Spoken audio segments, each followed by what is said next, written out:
Welcome to Popternative, where we dive into topical discussions from the worlds of pop culture, social media, and sports. Here is your host, Peter Remoliotis, aka PD Beats. Hello and welcome to the Popternative podcast, the podcast and talk show where we have digital discussions of the worlds of TV, film, music, pop culture, social media, sports, everything really. Depending on the guest, we talk about it all. As always, I'm your host, Peter Remoliotis. On social media, you know me as PD Beats. My guest wears many hats in the entertainment industry. He is an actor, writer, director, musician, does a lot of things. You'll recognize him from horror movies such as Pledge, which you can watch on Hulu, as well as Trick. We were with Dalla Villa. Aaron, welcome to Popternative, man. Hey, good to be here, Petey. Thank you, man. Thank you for having me. We're going to get into, obviously, some of your projects, but specifically, you wear many hats, and right. How important was that for you kind of at the get-go, that you weren't just going to do acting, you weren't just going to do music? I feel like it's important. 100%. You got to be diversified. You know that thing they say, don't put all your eggs in one basket? Yeah. Don't do that with your talents. You got to diversify. Like if you're doing a portfolio stock. So when did you kind of decide that you were going to kind of like take, because you're people who follow you, you're taking the acting, like you're doing the acting stuff, you do a lot of auditions and everything, but you're also doing the music stuff, and they're both kind of like tag teaming right now. When did you kind of decide that you were going to take them both kind of as serious as possible? COVID was the thing that prompted more of the music to come out. I was in a boy band before COVID hit, and that's when things started picking up with the music as well. The acting is writing at the same time. But COVID was a thing that said, oh man, all these on-camera film productions shut down. I was only getting voiceover auditions. I said, time to drop the music. No, absolutely. And, music, movies, film, TV, it's all storytelling. So when did Dalla Villa decide that he wanted to be a storyteller? Dalla Villa has always been a storyteller ever since, because before that, I was a musician when I first started. I played the jazz tenor saxophone in middle and high school, and then I went into dance. Dance is storytelling with your body without any spoken words. So I've always been a storyteller. No, absolutely. And you've done a lot of cool projects, but specifically we got to talk about Pledge, man, because this is just we talked about it on the preamble, like before we taped. You made this movie like 4 years ago. It's a low budget movie, you know what I mean? And the acting in this is just incredible from the top to the bottom of the cast, man. It's next level. It's literally some of the work that's out right now that I'm the most proud of. I'm the most proud of it. Some of my best work. Absolutely. But it's pretty cool because we talked about it. The horror genre right now is mecca. It's huge right now. You guys are kind of part of that with Pledge. People have an opportunity, like it's on Hulu. People have an opportunity to kind of watch it right now. What do you think about that? Oh, I think it's well deserved. I think for too long, horror is seen as this sub-B genre, and people were not appreciating it. But now you have major stars doing horror movies, and I have so many people who hit me up on Instagram and say, "Yo, I saw Pledge. I love you. I love you. I've seen the movie like 10 times." There's kind of a situation, like if we'll get into the movie, like the plot and everything.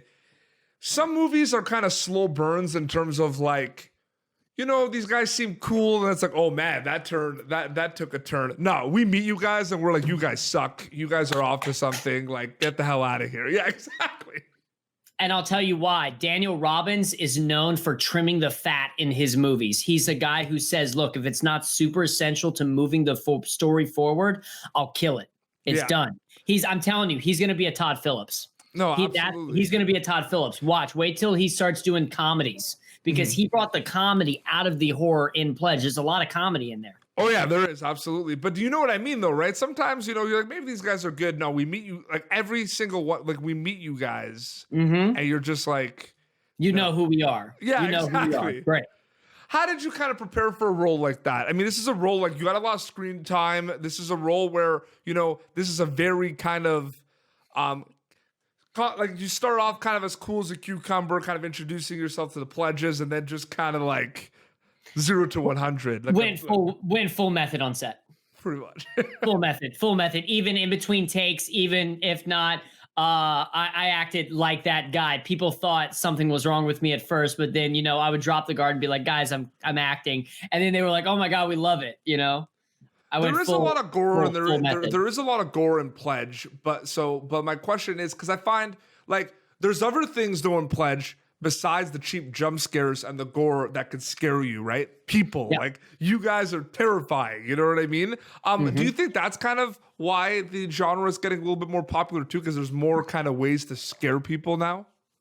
I think the genre is becoming more and more real and grounded in situations that could actually happen to us in real life, such as Pledge. There's no supernatural being. It's just a bunch of people who are messed up, who can literally physically hurt you, and that can happen in real life.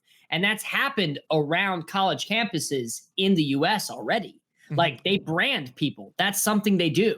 Yeah, I know. That scene just right away is just kind of like doesn't waste any time. It makes the movie. It does. That is the scene that makes the movie. If the branding, they knew it. This is how we found our editor, who's brilliant editor, Nick Voitas. Have to give him a shout out. He's a brilliant editor. They both won Best Director and Best Editor at Screamfest Film Festival. They both won their Golden Skulls. They sent the branding scene because they knew that was the crux of the film, to find an editor who would cut it. And he was the only one who was able to shape it like that. And they said, he's the one. I don't want to go into super spoilers because I do want all my viewers, like, guys, you got to watch Pledge. You got to watch Aaron and the cast crew of Pledge because it's incredible. But dude, like the ending of that movie, dude, it's one of my favorites. I also fought for the ending, the way my character ends actually as well, because we needed to see this guy turn. We needed to see my character turn at the end, and reveal that he's just a kid. You know what I mean? So I fought for that. And I also fought for less dialogue at the end because there was dialogue that they wanted me to say and stuff. And I fought and I said, listen, no, this needs to be that moment. I don't want to reveal a lot too much. You got to see the movie, but it needs to be that moment where he kind of goes yellow. One of the guys that's pledging that, you know, we find out is, you know, one of the I forget what the name of his character was. Ben. Yeah, so I'm paying attention, right? I'm watching it and stuff though. I kind of saw it coming because if you kind of look, like he's not getting tortured. He's kind of like I'm just saying. Thank you. Yep. I'm just saying, like I like me and my sister watching this movie. We're like, yo, like he's part of this. Like we called it. Right. Yep. Which is awesome. But it takes someone like you who will look at it in detail and be like, wait a minute, you know what I mean? Because a lot of people, they completely miss it at the end. They're like, what? No, there was but like absolutely. We're talking about Pledge. I do want to also talk about Trick because you're also in Trick as well. On Instagram yesterday, you talked about you showed that you still have the jacket too, which is pretty cool. Yeah, so they gave me this jacket for the character I played, Smooth Johnny, after I had wrapped production, and they sent it in a box. And I even kind of begged them. I said, "Yo, man, you got to give me this jacket. You got to give me this jacket." So, no, it's absolutely, and that's also a movie. So do you? I mean, you don't want to like. I mean, is it this obviously like horror is a genre you like working in, right? I do. I think you can make broader choices and bigger choices in horror. Absolutely. But it's not the only genre that I like working in. No. But like, you know, you have done, like people who follow you kind of know that you kind of like to dabble in that horror genre. I kind of wear many hats as well. I'm actually writing a short horror film right now too. Okay. What's it about? I don't want to say much about it, but I'm a big fan of the dialogues. Like people have conversations and then shit just gets real. Like words could scare you basically. I like that. Yeah. Yes. What's someone's subtext under what they're really saying? If you're reading a script, if the scene is about what the scene is about, you're in trouble as a writer. But you have to you write in a way that's, they're really talking about this underneath, which is unspoken. And that's how life is. Absolutely. Have you and the cast? Have you keeping in touch with the cast and crew from Pledge a little bit here and there? They're my best friends. Have you guys kind of talked about kind of what we talked about? Like, man, we made this movie like 4 or 5 years ago, and all of a sudden we're making another movie right now, currently. Really? It's my documentary. It's amazing. The Untitled Aaron Dalla Villa documentary directed by Daniel Robbins. Incredible. And most and a lot of the No, people they are my best friends. I go have Shabbos dinner with Zachary Weiner and Daniel Robbins. Like literally, they're my best friends. Zachary Weiner, like Yo, you mentioned, like the comedy hysterical. so funny. And So I think funny. a lot of people. And he wrote Pledge. He's a great writer, dude. Yeah, I don't think a lot of people kind of realize that he also wrote that movie. Which is amazing. But like, have you noticed though? Like, have you been talking like, man, like people are like tagging us, seeing they watch Pledge. Like, have you guys noticed that? They're blown away. We weren't expecting it to become what it's become. We weren't. And then I'll still even like, for example, I had an interview with Daily Dead the other day, and they're still talking about Pledge. And literally they were like, what? You know? And then also Mark Rappaport, the producer on it as well. They're all my best friends now. Yeah. Have you seen, it's funny because I kind of see Pledge is going to be one of those movies because it's surfacing right now. Something is going to happen where there's going to be more. You mentioned you're working on another movie, but it's going to open up more doors. There's a movie called, Host that I just watched on Shudder, 57-minute movie made over quarantine where they're on a Zoom call. The whole movie's on a Zoom call. And basically like a ghost kind of takes over and like, all hell breaks loose essentially. But, the writer and director just signed a 3 movie deal with Blumhouse. So I could see something like that maybe happening for, the folks of Pledge. The director and writer got signed with CAA after Pledge came out. I know. And it's the director for Daniel got announced to do a studio movie, Most Evil. Before unfortunately, I don't know what the progress is right now of the film, but he got announced to direct a studio movie. No, absolutely. You mentioned like yesterday that you're doing a lot of auditions. Do people not realize sometimes that the job of an actor for most of the years is like auditioning? If they look at me now and they say, "Oh wow, you're doing this," and I said, "You should see the amount of projects I auditioned for that I don't get." Like that's the job, basically. That's the job. The job is going on interviews every day. Absolutely. Let's dive into the music a little bit more. What were kind of the influences for you kind of growing up, bands or artist wise? And then talk a little bit about the music that you kind of make now. Excuse me. The influences that I listen to were Eminem, Kanye West, Beastie Boys, so a lot of hip hop, Jay-Z, a lot of hip hop, loved hip hop. But then also I love classical music because I come from a classical dance background. Classical music, Queen, rock and roll, Metallica, that kind of thing as I started getting more of my adult life. The music I make now, it's just a lot of it is a lot of raps that I've just had in my computers for years that I'm finally found the right beats and the right collaborations with, and I'm just putting it out there now. Absolutely. And I think it's pretty cool because, have you ever thought of, the Aaron music fans are going to maybe discover your acting stuff, and then the Aaron acting fans are going to discover the music back and forth. Have you ever thought about them kind of working together? That's exactly my whole point with creating the music. It's that people who see my acting work are going to go see my music, and people who see my music work are going to see my acting. And in the Untitled Aaron Dalavilla documentary project, it talks about both my acting and my music. Absolutely. Creating and you guys are making that right now. When did you kind of start that? Did you guys start that during the pandemic, or was this in the works for a while? After Pledge. After Pledge. That's awesome. Yeah. So is it almost like is it completed? It's 90% done. We'll have a final cut. We're trying to get one more scene shot.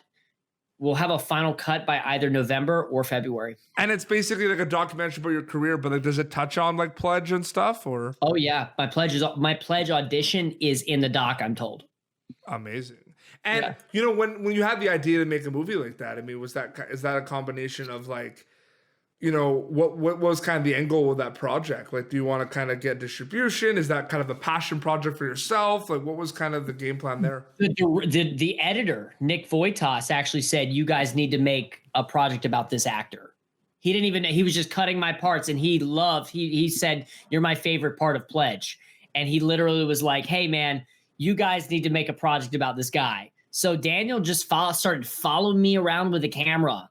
And we didn't know if it was going to work or not. And now it's actually come together, and it's like we have a narrative and stuff.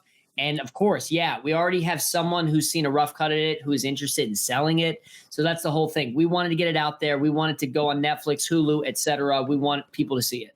Absolutely. No, that's really, really cool. I feel like, those are kind of like, we talk about horror, but like the documentary, especially with Netflix, like they kind of exploded. Huge. People look at Tiger King. Yeah, I actually interviewed Saf from Tiger King on my show. I saw. That's awesome. I bet your conversation was wild. Yeah, Working for Joe Exotic. I bet. Wild. I mean, he was just Saf was saying, he's like, there's this kind of there's people that are kind of pitted against each other and everything. And he's like, I've seen those two people, like Joe and everyone else. Like, I've seen them at a table, like eating pizza together. And then, all this stuff happens. You know what I mean? So it's just insane. Do you kind of find that, we talked about like the misconception of like the auditioning and everything. What do you also think are kind of some misconceptions in kind of the filmmaking industry? Do you feel like people think it takes a lot longer to make films? Is it shorter? Do people realize that? I don't think people sometimes realize that some scenes can take like 2 days to film, just one scene. Talk a little bit about kind of your experience on kind of a set and some maybe misconceptions or things that kind of fans can know about. So I think a lot of people think that the industry is super accessible. Like, oh, why don't you just go get Jennifer Lawrence's agent? She's doing well, They don't realize that it literally takes 10 years to become an overnight sensation. They don't know that you've been putting in 24 hours, 7, grinding it bat to bat to bat. Just see everything that you watch, every movie, every TV show. Just imagine people, there's a whole crew of like 20 to 30 people behind the camera that you're not seeing that are making that. It's not all about the actors and the director. There's people in lighting, there's the grips, there's the makeup, there's the stunts, there's the camera, there's the whole team. It really takes a village to create something. Movies are hard. You go to war. When you're with a director, the director said, okay, this is my army. We're going to war. Everything that's going to happen, that's going to go wrong, is most likely going to happen. And that's where the producers come in and say, it's time to put out these fires. Because I've also produced as well. So I had to put out fires left and right. So, and also me breaking out of just acting has allowed me to see the bigger overall picture and how acting is just such a small part of the bigger picture. Well, you have to be able to wear many hats though. You really do. You have to diversify, and also think that brings an expertise to set so that you don't get in the way. Because when an actor goes on set, what I've found is that working on these bigger productions, the producers, the last thing they want to worry about is that whether the actor is okay. Yeah. They're literally just like, please just show up, do your job, know your lines, hit your mark, and boom, we're good. We have to deal with XYZ over here. We don't want to hear that we have a problem with an actor. So you don't want to be that needy actor. You want to show up and say, yes, I'm castable. I'm not going to make production spend a lot of money on me. I'm good to go. I'm employable. Let's get it done. Absolutely. It's a whole new. And that's a whole new what? It's a whole new world.